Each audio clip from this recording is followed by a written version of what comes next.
மக்களே, ஞாயிற்றுக்கிழமைனாலே ஒரு சிறப்பான நாள் தான். இருந்தாலும் நமக்கு ஒரு அற்புதமான நாள் மக்களே. இன்னைக்கு சுத்தி வளைச்செல்லாம் பேச விருப்பப்படல. இந்த காணொலி மட்டும் நம்ம போட்டதிலே பெரிதளவா இருக்கும். தட்டும் தடுமாறி இல்லாம ஃபுல்லாவே பார்த்து முடிச்சிருங்க. அதுக்கு முன்னாடி ஒரு சிங்கிங்.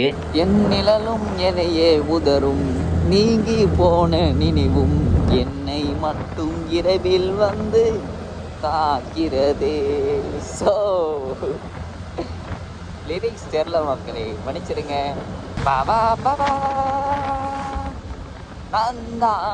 நாடா ஒரே குஜாலாமா அப்படின்னு கேட்டீங்கன்னா கண்டிப்பா குஜாலாம் தான். அதை பத்தி கண்டிப்பா முழுவதும் உங்ககிட்ட பேசியாவேன். அதுக்கு சில நாட்கள் முன்பாக போனோம். நம்ம கீனோலில முதல் வாட்டி ஆரம்பிக்கிறப்ப ஒரே மண்ட குழப்பத்துல தான் ஆரம்பிச்சேன். நம்ம தொடர்ச்சியா வீடியோ எல்லாம் போடுவான்னு ஒரே டவுட்ல இருந்தேன். இருந்தாலும் நம்மளுக்குள்ள போட்டு இந்த சபதத்தை எப்படி அக்ரிமெண்ட் போட்டு 50வது கீனோலில வந்துக்கிறேன். உங்களுக்கு வேணா இது ஆச்சரியமா இல்லாம இருக்கலாம். ஆனா மக்களை, எனக்கு ரொம்ப பெரிய சர்ப்ரைஸ் தான். எதனாலன்னு கேக்குறீங்களா? நம்ம பேசுறதுக்கு தைக்கம் போட்டுதான் பேசுவோம். ஆனா இன்னைக்கு கீனோலில எனக்கு தெரிஞ்ச அளவுக்கு பக்காவா பேசுறேன்னு நினைக்கிறேன். முடிஞ்ச அளவுக்கு கரப்ஷன்லாம் இருந்தா கண்டிப்பா மேலும் மேலும் கீனோலில சரிப்படுத்திக்கிறேன் மக்களே. அதுவும் இல்லாம நம்மளுக்குள்ள நம்மளே சபதம் பண்ணியிருந்தோம், ஒரு நாள் கூட ஓய்வே இல்லாம பக்காவா பயிற்சி எல்லாத்தையும் பண்ணி முடிக்கணும். அப்படி அசக பொசக்க ஏதாச்சும் நடந்துச்சுன்னா அப்ப மட்டும் நம்ம உடலே நம்மளே அறியாம ஆட்டோமேட்டிக்கா ஓய்வு எடுத்துருவோம். அதனால தான் நம்ம வாத்தியார் சொன்னதை ஃபாலோ பண்ணிருக்கேன். எவ்வளவுக்கு எவ்வளவு பயிற்சி பண்றோமோ அவளுக்கு எவ்வளவு ஓய்வு எடுக்குன்னு சொல்லியிருந்தாரு. அதுக்கு ஓய்விலே தாக்கப்பட்ட கூடாது. நம்ம வாத்தியார் சொன்ன மாதிரினா எப்பெல்லாம் ஓய்வு கிடைக்குதோ அப்பெல்லாம் பக்காவா ஓய்வு எடுத்துடணும். மிச்சப்படி நம்மளே ஓய்வை உருவாக்கி கூடாது. அது அப்புறம் பிரச்சனையில போய் நின்றோம்.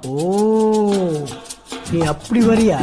ஜோரா அவர்கள் கூட பயிற்சி எல்லாத்தையும் பண்ணி முடிச்சுட்டு அவர் வீட்டாண்ட போய் அவர் டிராப் பண்ணிட்டு டாட்டாவை போட்டுட்டு நம்ம வீட்டுக்கு கேடி எடுத்துன்னு சரு முருன்னு வந்துட்ட மக்களே. வீட்டுக்கு வந்த கையிட நம்ம கண்கள் எதையோ தேடிச்சு. எப்பயும் போல எனர்ஜி ட்ரிங்க் தான் அன்பு நிறைஞ்ச அம்மா கையாலேயே எடுத்துன்னு வந்து குத்தாங்க. அதை செல்னு உள்ள இருக்கணும்னே நம்ம மூளைக்கு சரியான வேலை, சிந்தனைக்குள்ள மாட்டிக்கினேன். சரியான சிந்தனை மக்களே. ஜோரா அவர்கள் கூட பயிற்சி எல்லாத்தையும் பண்ணி முடிச்சுன்னு வர வழியில கடையை பார்த்தானே கேடியை ஓரமா விட்டாரு. என்னப்பா குடிப்பம்மான்னு கேட்டாரு. ரொம்ப நாள் ஆச்சுல, கண்டிப்பா குடிச்சாகணும்னு சொல்லி நம்ம நாக்கு ஒரு பக்கம் நடனமாட காலமே நம்மள அறியாம கட்டுப்பாடுல இழந்துருச்சு. கடை பக்கம் குதிச்சாகணும்னு சொல்லி சட்டார் புட்டான் கடையாண்ட போய் நின்றாச்சு. பொருள் கைக்கு வந்தோன்னா கண்ணுல ஒரே ஆனந்தம் தான், மனதுக்கு ஒரே குளிர்ச்சியா இருந்தது. வாய் வழியா செல்னு உள்ள இறக்கிட்டு மக்களே. ஜோரா அவர்களே பதற மாதிரி குச்சேன். ரெண்டத்தையும் மிக்ஸ் பண்ணி குடிக்கிறதா ஏதாச்சும் எசக்கு பசக்க ஆயிட போகுதுன்னு சிம்பாலிக்கா சொன்னாரு. அப்படி என்னதான் என் வயிற்றுக்குள்ள இறக்கிருந்தேனா லெமனி மாதிரி ஒன்னாவே இறக்கி விட்ட மக்களே. பரவாயில்ல, நம்ம நினைச்சதோட டேஸ்ட் நல்லா தான் இருந்தது மக்களே. உங்கள எப்படி ஆச்சரியத்தின் விளிம்பில் நிக்க வச்சனா?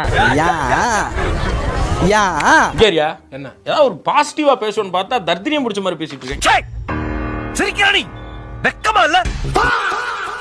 நம்ம கீனோலி ஸ்டார்டிங்லே அற்புதமான நாள்னு சொல்லியிருப்போம். அது என்னன்னு பாத்தீங்கன்னா நம்ம இன்னைக்கு ரீச் 50வது கீனோலி. அதனால நம்மளுக்கு ஏதாச்சும் சர்ப்ரைஸ் கொடுக்கலாம்னு சொல்லி அற்புதமா ஏதாச்சும் பண்ணலாம் தான் யோசிச்சிருந்தேன். நம்மளே அறியாம நம்ம தூரத்து சொந்தத்துல ஏதோ பங்கனா இந்த நாள நமக்கு தகுந்த மாதிரி மாத்தி ஆகணும்னு சொல்லி சட்டார் விட்டான் காஸ்டியூம் எல்லாம் போட்டுட்டு பங்கனுக்கு ரெடி ஆயிட்டேன். நம்ம இந்த மாதிரி பிங்ஷன் எல்லாம் போறது ரொம்ப அதிசயம் தான். இருந்தாலும் நம்மளுக்கு சர்ப்ரைஸ் பண்ற அளவுக்கு நம்ம கிட்ட நம்ம நம்பிக்கையை தவிர வேற எதுவும் இல்ல. சிம்பாலிக்கா சொல்ல போனா என்னோட ஜிபே பேலன்ஸ் 2.0.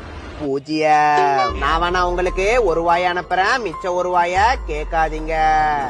ஏண்டா ₹1 கூட இல்லாத பிச்சைக்கார பையன்னு இலக்காரமா